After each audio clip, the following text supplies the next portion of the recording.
ભજનમાં એક ગાઈડ લીધો તો ગાઈડ બધા બતાવો આપણે બધું એ કે આ કૃષ્ણ સુદામા ભણ્યા હતા ને આ મહાકાળેશ્વરનું મંદિર છે ને આ વેતાળ છે ને આ પૂંછડું છે ને ઢોકળું બધું બે દેખાડ્યું. મેં કહું બધું છે પણ હરિહર નથી. તો મને કે હરિહર એટલે શું? એમને દીધું જ ન હોય ખબર ક્યાંથી હોય હરિહર એટલે શું?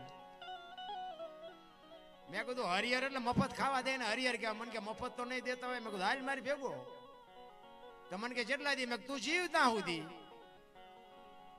એને હાસુ એ હાસુ નો માન્યો નો જ માને ને પણ અહીંયા કોઈ પૈસા દઈને નથી હારું દેતા મફત દે.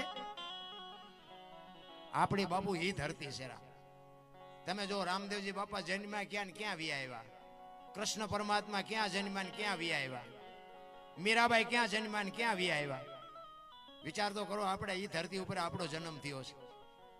હવે આપણે જો બીડીયું હાટું કોકના ખિસ્સા ફાડી નાખી તો આ ઓલા અમને નો વહમું લાગે કે હું અહીંયા આવીને ખોટું કર્યું શું. અમે ગોકુળમાં ગયા ને તો એક બાપુ હતા, રૂમ હતો, રૂમ ની મારી પાસે બાપુ બેઠા, નાનો એવો હિંડોળો હતો ને કૃષ્ણ ભગવાનની મૂર્તિ હતી. અમે અહીંયા ગયા ને 4-5 ભાઈબંધ ફરવા ગયા હતા. એ કે બેહી જાઓ બાપુ કે બેહી જાઓ. અમે બધા બેહી ગયા. એ કે 100 રૂપિયા લાવો. મેં શેના? એ કે કાનુડાને હિસકો નાખવાનો. મેં કીધું કાનુડાની અંદર બગડે ને અમારા 100 રૂપિયા બગડે ભલે હું તો. મને કે નાસ્તિક લાગો. મેં નાસ્તિક છે તેમાં તો કાનુડો અહીંયા દ્વારિકા વિવાયો આ કાંઈ છે નહીં.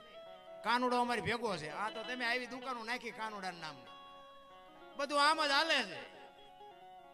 હમણાં એક વિડીયો આવ્યો તો કોઈના એક પૂજારી કોઈ હોય ખોટું ન લગાડતા. એક પૂજારીના ઘરમાંથી હા બાપુ રેડ પડીને વિડીયો જોયો તો સાચું ખોટું મારો રામ જાણે. એના ઘરમાંથી